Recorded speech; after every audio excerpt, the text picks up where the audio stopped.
The general mood is this is not a cause for alarm or panic, but obviously when you see a member of the royal family pulling out of a big event like this, you do start to question why. I'm in the camp that says, if that's what you want to do, escape the goldfish bowl, my hat is off to you, go and do it. But unfortunately, they land in America, they sell their soul to criticise the very thing that sometimes when it suits them, they want to be part of. And I don't think you can have your cake and eat it. Social media has gone into overdrive with people saying, oh, what's happened? Where's Kate? You've got to remember, this is where young people are now. Young people aren't reading print newspapers. Young people are on TikTok and they're on Twitter. And my Twitter timeline was literally nothing other than people talking about where's Kate.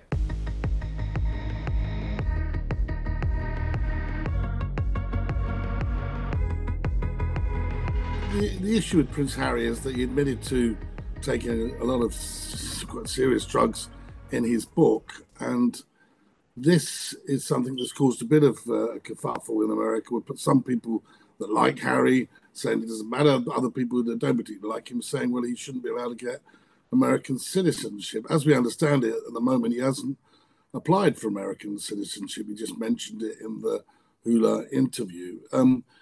Look, I think President Trump, former President Trump, is playing a few games here. He likes to stir the pot. He always has done. He's at one hand giving and the other one taking away, saying he's going to leave Harry on his own whilst praising how wonderful the Queen was. So it's highly unlikely that anything will be done to damage Harry if he became president. I would have thought he's got bigger fish to fry. I think what he's trying to do is play politics again. You know, it's using Harry as a pawn in a game to criticise the Democratic president, to try to undermine his judgment and to make him look as if he's too overly friendly, bending the rules for a member of the royal family, which wouldn't go down too well with, a number of people in America. Prince Harry could be in hot water with Netflix after a documentary starring Harry appeared on the US streaming giant's rival, Hulu. Ooh. The Duke and Duchess of Sussex signed what was reported to be a 5-year deal worth tens of millions of dollars with Netflix in 2020. Joining us to discuss this, talkTV's royal editor, Sarah Hewson. Good to see you, Sarah. Lovely to see you. Oh my gosh, Vanessa. how did that happen? Well, you'll remember the interview, the ABC News interview with Will Reeve that Prince Harry did in Canada for the 1 year to the Invictus Games. And basically this documentary, it's 20 minutes, it's not a long documentary, is that, but in an extended form. So it is the interview in full with some archive footage. There's a couple of interviews with royal commentators. There's an archive clip of Prince Harry and the late Queen. There's a bit of an interview with Michelle Obama. So actually, there's nothing new here. There's nothing that we haven't heard already. There's nothing that we haven't seen already. It's just been repackaged up. It's an extended special that's been put on the Hulu platform. What I suppose might be controversial is that fact, the fact it's on Hulu when Harry and Meghan signed this 5-year deal with their streaming rival Netflix for some £80 million. Yeah. So it makes you wonder whether Harry knew that there was a possibility that Hulu could extend the interview and turn it into a kind of mini documentary, and whether he signed that willingly and happily, or whether that was some kind of exemption clause in very small writing that he didn't really realise he was signing up to. Yeah, whether this is something that because he did the ABC News interview and they've just sort of put out this extended version and it goes on the Hulu platform, we don't know whether Netflix knew about it or not. There have been some reports that Netflix expressed surprise about it. But Harry already had his major Invictus documentary, Heart of Invictus, on Netflix last year. And I don't really think we get anything more from this that we haven't already seen. And did Heart of Invictus inspire lots of people to tune in and watch it on Netflix in the same way that their real documentary did, or was it less successful? No, I mean, it certainly wasn't the kind of huge hit that they saw with Harry and Meghan, but nor was it going to be, because this was very much less controversial. It was actually a really interesting documentary. If you did, those that did watch it, it was really heartfelt. It was really good documentary and showcased the very best of what Prince Harry does through the Invictus Games, but not going to generate the headlines or perhaps the audience numbers that you would get for something like Harry and Meghan. All right, Donald Trump has got it in for Prince Harry. Not a fan. Actually, the feeling is mutual. Between the Sussexes and Donald Trump. He was speaking on the fringes of the CPAC conference last week about Prince Harry. Prince Harry has got a court case going on in the United States about whether or not his immigration records, his visa records, should be released because of his revealing about drug taking in his book.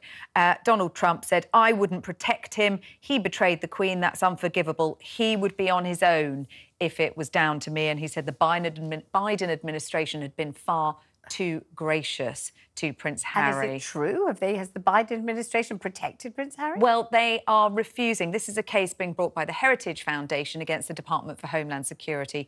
The Heritage Foundation want, as a matter of public interest, Harry's visa records when he moved to the United States to be released to see whether he admitted drug taking or whether he was a special case. The Department of Homeland Security say no, they are private and they should remain so. Prince William has had to pull out of a church service at the last minute because he says it's a personal matter. Kensington Palace has not provided further detail but has confirmed that Princess Kate is doing well. Well, Queen Camilla was left to lead the charge at St George's Chapel, where a Thanksgiving service was being held in honour of Greece's late King Constantine, who also happens to be the Duke of Cambridge's godfather. It's reported King Charles was also at the chapel at Windsor Castle this morning, but left before the ceremony began as he continues his battle with cancer. Joining us now, I gave her a really hard time last time she was on It's talkTV, Royal Editor Sarah Houston. Thanks for bravely stepping back into the breach. I think I can hold my own with you. Yeah, you can. rather too well, may I say. No, but seriously, let's talk about this. I mean, William had returned to full royal duties while Kate's recovering. It wasn't ideal, but of course the King's cancer dictated that William had to do that. This was an event at St George's Chapel in Windsor, which meant a lot to him. It's his godfather, is it? It's his godfather, yes. The godfather, the King Constantine of Spain, of Greece, was very close to Charles, apparently. So this was an important royal event. He's pulled out, citing personal matters. And immediately this has given rise to speculation that surely, perhaps, this might be to do with Kate. It is unexpected, this, isn't it? Yes, and we were given the news that he was pulling out of this service taking place in Windsor at St George's Chapel just an hour before the service was due to get underway. He was due to be giving a reading at the service. So his name was already there printed in the order of service. He had called the Greek royal family this morning to tell them that he wasn't able to attend and to apologise for that. And we're told by Kensington Palace he's not attending because of a personal matter and they don't want to go into any more detail about it. Given the backdrop you set out, Kevin, with the King's cancer and the Princess of Wales recovering after abdominal surgery, obviously there's a lot of interest in the movements of the royal family, those members that are still out in public. And of course, when they pull out from something significant like this, alarm bells start ringing. There's been some reassurance from Kensington Palace that the Princess continues to do well at home. And I think the general mood music is this is not a cause for alarm or panic. But obviously, when you see a member of the royal family pulling out of a big event like this, you do start to question why. Yeah, you realise actually, since the passing of our late Queen and the expulsion of Harry and Meghan, actually, when it comes to senior royals, they're kind of thin on the ground. And what we're seeing right now is some of the biggest figures taken out of action. And so we have the sort of other royals that tend to make up the pages of Hello magazine that normally we don't really pay much attention to. Yeah, and when you look today, the King was at Windsor Castle before this event, but he left. He's now returned to Clarence House. He, of course, wasn't expected to attend a big event like this, given the treatment that he's undergoing for his cancer at the moment.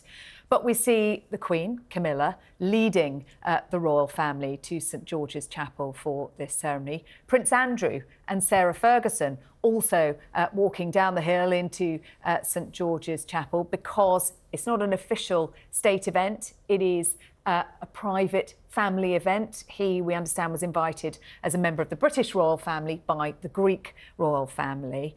But yes, when Prince William pulls out, and this was his godfather, the second cousin of the King, a close friend of the King. First cousin once removed of Prince Philip. He was his sailing partner. There are very close genealogy, ties. Very close ties between these two families. And members of the royal family don't like to pull out. They don't like to let people down at the last minute. And they certainly wouldn't have wanted that public announcement that he'd had to pull out either because of the questions. And we all understand the concept of privacy and all that, but it being the royal family, when you just say due to personal reasons we don't want to say what they are, that is fair enough, but it is bound to trigger an avalanche of speculation, particularly given Kate's condition. Prince William pulled out of his godfather's memorial service at the last minute due to a personal matter. Now, it's not been revealed whether it's related to his wife's recovery from surgery last month, but the palace confirmed Kate is doing well. William was due to give a reading at the service held in honour of Greece's King Constantine and is reported to have called the family to apologise. Queen Camilla stepped in to lead the royals at St George's Chapel at Windsor and hosted a reception afterwards. Well, during the ceremony, she was pictured wiping away a tear in a rare show of emotion.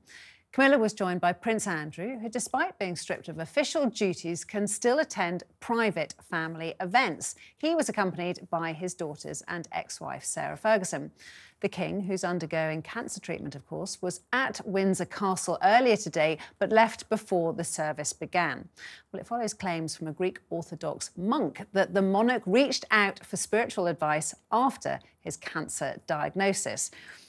Obviously, a lot to unpick there. I think there is understandable concern that Prince William didn't turn up to this memorial service. Not only was he meant to be paying his respects to his godfather, King Constantine, he was meant to be actually reading a service. That's a considerable thing to pull out of doing at the last minute. And of course, a lot of people saying, is it to do with Kate? Is she not recovering? The bottom line is nobody knows. The tight lips coming out of Kensington Palace have been astonishing, that nothing has so far leaked about what Kate's surgery was, how she's doing, apart from the endless reassurance of she's doing fine, she's doing fine. We are expecting to see William out and about in a couple of days, or towards the end of this week. So I think that, if and when that happens, that will be reassuring. So what is going on in the royal family? Questions tonight as Prince William pulls out of a memorial service for his godfather due to a personal matter. Kensington Palace making the announcement, but with little further detail. The King, too, has been noticeably absent as he continues with his cancer treatment. And all this coming as Buckingham Palace announces the death this evening of Thomas Kingston, the husband of Prince and Princess Michael of Kent's daughter, Lady Gabriella Kingston. To shed some light on what all might be going on, and there's a lot at the moment, talkTV's royal editor Sarah Hewson. Sarah, it feels like non-stop at the moment in terms of statements from the palaces. Tell us what the latest is.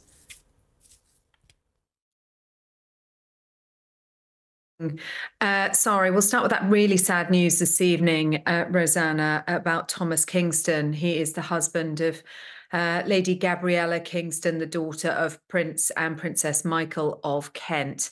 It was announced this evening that he has died at the age of 45. A Buckingham Palace spokesperson said that the King and Queen had been informed of Thomas's death, and they joined Prince and Princess Michael of Kent and all those who knew him in grieving a much-loved member of the family. In particular, their Majesties send their most heartfelt thoughts and prayers to Gabriella and all the Kingston family.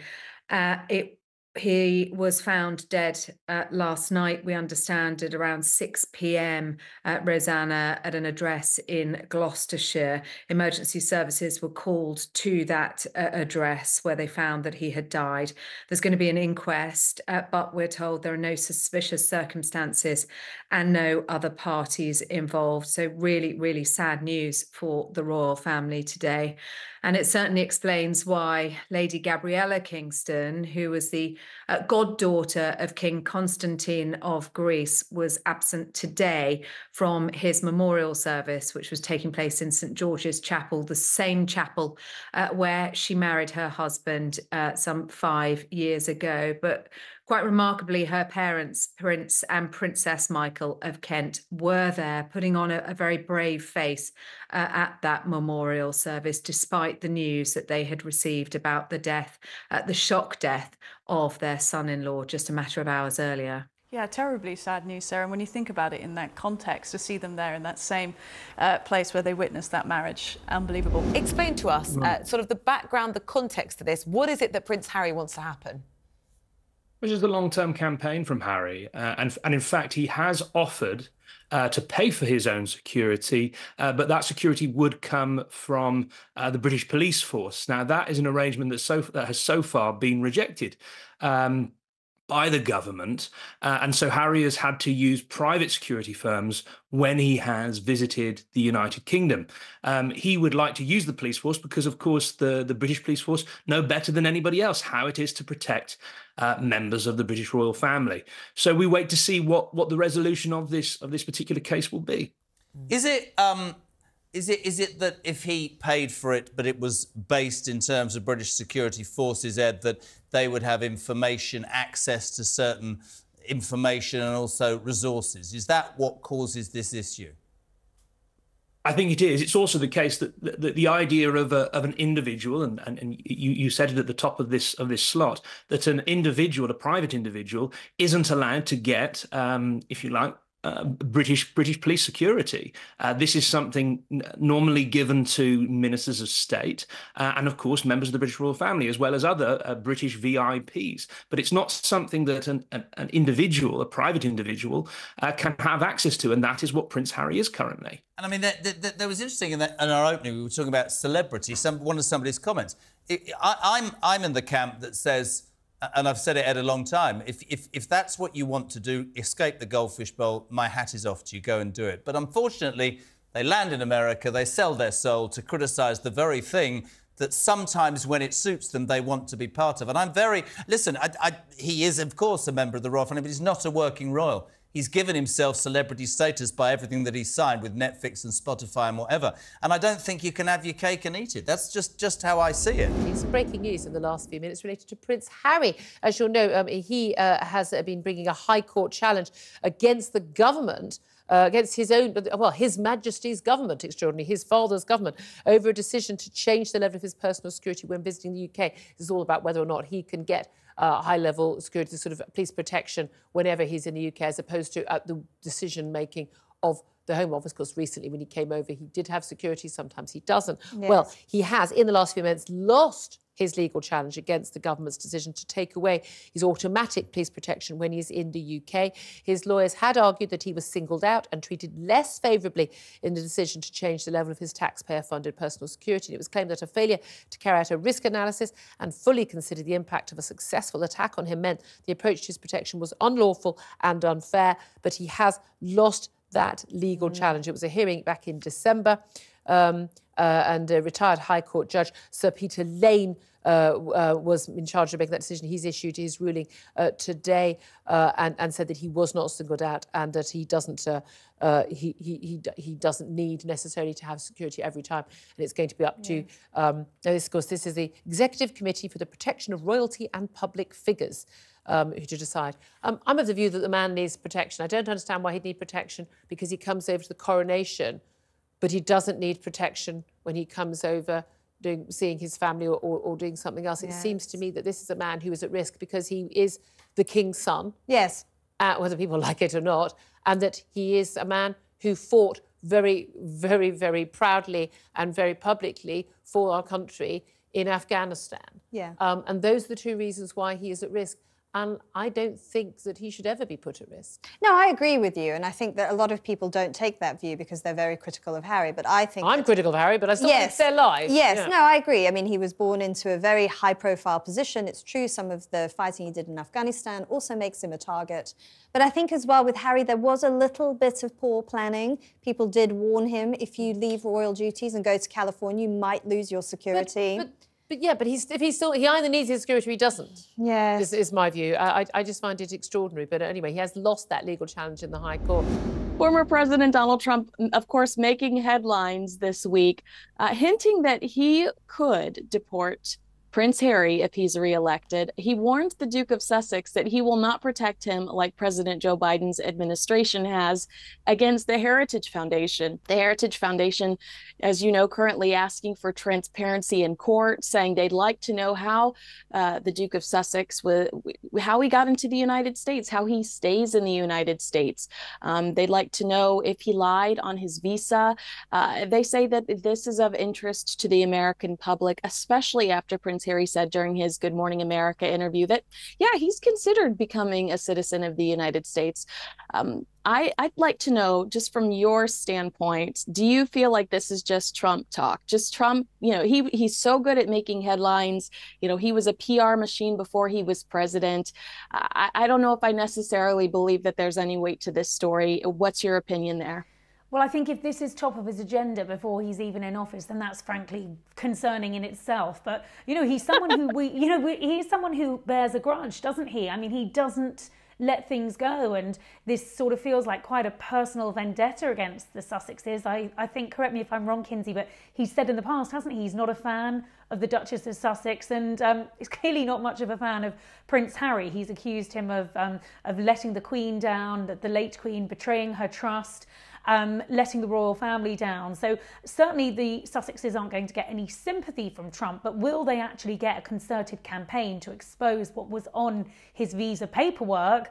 Well, I suppose we'll just have to wait and see. But I mean, as president, he has the right to overturn that visa application if he so wishes. But I think, well, I can't speak for most Americans, but I would have thought most people would expect him to have slightly higher priorities on his agenda. Do you not think? Prince Harry has lost his High Court battle against the government over the right to have automatic police protection when he visits the UK. Sir Peter Lane determined that the decision to remove Harry's security was lawful. The judge found that any departure from policy was justified and that decision was not irrational or unfair. It meant that Harry's right to security will be taken on a case-by-case basis when he visits the UK. Remember, this will be paid for by the taxpayer. Now, let's just remind ourselves of how we got to today's judgment. When Harry and Meghan decided to step down as working members of the royal family back in January 2020, they lost all of the perks that came with the job, including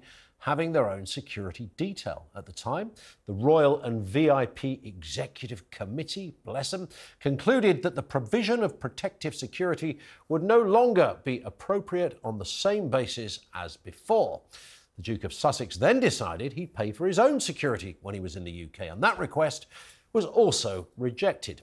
Lawyers for the Prince argued that Harry had been singled out and treated less favourably in losing his personal protection officers. This car chase in New York, where Harry and Meghan had made an appearance at a very glitzy award ceremony, hadn't they? They got in a car to be driven away. I think, were they with Meghan's mother at the time? And she was definitely with them at the award ceremony, wasn't she? And, yes. And they made this statement about how dangerous it could have been. Catastrophic car chase. Yes, in near New catastrophic car chase. And then initially everyone was very concerned, and then that story began to be picked apart with, you know, how could you have a high-speed car chase in New York, for example?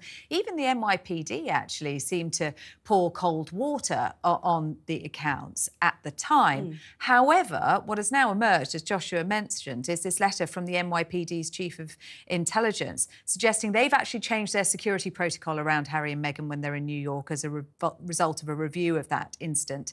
And they found reckless disregard of vehicle and traffic laws, persistently dangerous and unacceptable behaviour on the part of the paparazzi during the night in question. The Harry and Meghan security detail had to take evasive action on several occasions to stop being pursued by vehicles or trapped on side blocks. And they said they have sufficient evidence about it to arrest 2 individuals. So although Harry has lost this stage, I think this is a mini vindication for him. That is exactly the sort of thing that he's arguing about. And Joshua mentioned the kind of intelligence sharing that goes on. That is also his argument, is that when he comes to the United Kingdom, it is the police protection that he is afforded here that has the access to the intelligence about the threats that his own teams don't necessarily have. And that is why he'd argued it wasn't just about bringing his own security here to the United Kingdom. It'll be interesting to see whether this does make a difference in terms of his appearances back here in the UK. Here we go again. Another chapter in the petulant prince's sob story. It's another cry for attention, another wail from the nursery. What does he want this time? Why can't he just go to sleep like every other baby? Why, oh why, does he have to make everyone look at him? If you were ever in any doubt that Harry the Herbert was anything but a massive narcissist, you wouldn't have long to wait, because the latest chapter in his 10-year-long temper tantrum is upon us. Look at me, look at me, look at me. The words scream off the page whenever you read any stories about the former working royal, who now chooses to ply his trade in the commercial world. Today, he was forced to swallow yet another defeat in a court of law where he blithely spends money like water on barristers. The Duke of Sussex has vowed to appeal the judgment and claims he's not asking for preferential treatment. One journalist, Wag, tweeted, "Commiserations to Prince Harry on being the only person to launch an unsuccessful legal challenge against the Home Office." What I find bizarre about this is the fact that Harry is like the Duracell bunny. He just keeps going and going and going, even when he loses cases. And I understand, we've discussed many times, he is messianic in some of these cases, whether it's against the British tabloids or whether it's against the Home Office. I have a bit of sympathy, no, I have more than a bit of sympathy with the security issue, because he clearly is genuinely concerned. We know that because of what happened to his mother, and he talks about this a lot in his book and on those documentaries. But it just seems to me that now is the time to listen to his lawyers, accept defeat and move on this particular case against the Home Office. I was going to go on, Esther. It doesn't look like he's going to win, even if he appeals. I don't know what he's appealing exactly. I read the judge's statements, and it seemed pretty reasonable and balanced. He was aware of the implications of him going to the US. His private secretary told him, and the court had access to all the documents to actually testify to this. I think that the idea that he's being treated unfairly is quite weird, because he's the only person to have done this. Correct. Right? It's not like, I mean, okay, yes, his mother. Yeah, there isn't a precedent. But exactly, there's no precedent for this. And I think the Home Office has actually made a reasonable case saying, look, we're not taking away your security. We're just going to do it on a case-by-case basis, which is fair enough. You don't live in the UK. You give us prior notice, and we will amend your security based on the need. You don't get to treat the sort of Home Office, security, the Metropolitan Police, like they're just your bodyguards on standby. You know, most people don't even can't even get a burglary investigated, let alone having police, you know, access to that kind of security on a 24/7 basis. Look, everyone's entitled to their privacy and a personal life, but I think the backdrop to this, with the King being off with his cancer treatment, with the Princess of Wales recovering from her abdominal surgery, everyone's very concerned and jittery. And so something like this happens, and it really does ring alarm bells. And of course, everybody immediately rushed to assume that it was probably related to one of those two things, either Kate or the King. Now, obviously, the palace said that Kate's recovery is still doing well, so they're trying to rule out any kind of sudden dip in her recovery. I also understand that it was not related to the King's cancer, and also we had Queen Camilla, who did go to that memorial service. So I think that is correct. But I think what the palace need to be really careful of here is it's starting to look like they're being very secretive about quite a lot of things. Now, I'm completely willing to believe that something may well have sprung up in William's life that he has a genuine right to keep private. But the palace, I think, need to now work overtime to be as candid and open about absolutely everything that they can be candid and open about, and just really assume that you tell everybody what's going on unless there's a really good reason not to. Because I don't know about you, but my WhatsApps have been going mad this week. Social media has gone into overdrive with people saying, well, what's happened? Where's Kate? What's gone on? And you've got to remember, this is where young people are now. Young people aren't reading print newspapers. Young people are on TikTok and they're on Twitter. And my Twitter timeline was literally nothing other than people talking about where's Kate. William returned to work today after pulling out of his godfather's memorial service at short notice earlier in the week. The Prince of Wales visited a synagogue in London where he met 2 Holocaust survivors and discussed the rise of anti-Semitism in Britain. During the engagement, he was given a bunch of flowers for Kate, who is still recovering from abdominal surgery. William shared a message from him and his wife while talking to Jewish students. Both Kath and I are extremely concerned about the rise of anti-Semitism that you guys have talked about so eloquently this morning. And I'm just so sorry all of you had to experience that. It has no place and it shouldn't happen. So, yeah, and that's why I'm here today, is to reassure you all that people do care, people do listen. Meanwhile, Queen Camilla is also holding down the fort while King Charles receives cancer treatment. Today she met Ukrainian First Lady Olena Zelensky at Clarence House to mark the 2nd anniversary of the Russian invasion. What I took from this wasn't about royal duties, actually. It wasn't about, oh, William's back, I wonder where he went. It wasn't the fact that Camilla's deputising all over the show. My takeaway from this was the anti-Semitic issue and the fact that he met Holocaust survivors. The fact that in my phone I have the number of 3 Holocaust survivors who... my point is, this is how recent this is, and this is why the whole point of battling anti-Semitism is so crucial and so important, that people who were literally there are still alive. Yeah. And we must never, ever forget that. So when William, as a very senior member of the royal family and a globally known figure, meets people, I think that is, you know, I hope that it at least brings the story a little more alive to people who still don't get it. I think it's great that he visited, and this visit was supposed to be on Holocaust Memorial Day, and it was postponed to now.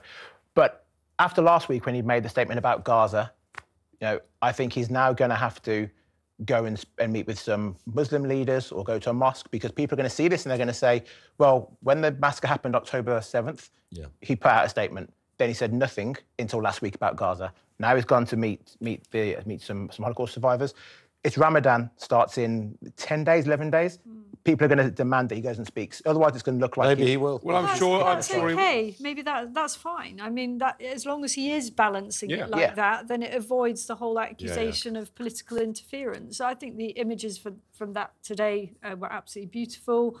He's clearly doing a great job against really very, very tough domestic circumstances, and I don't see a downside to that engagement, really. Now, on those remarks made by Renée Salt about missing the Princess of Wales, lots of people are missing the Princess of Wales and asking where she is.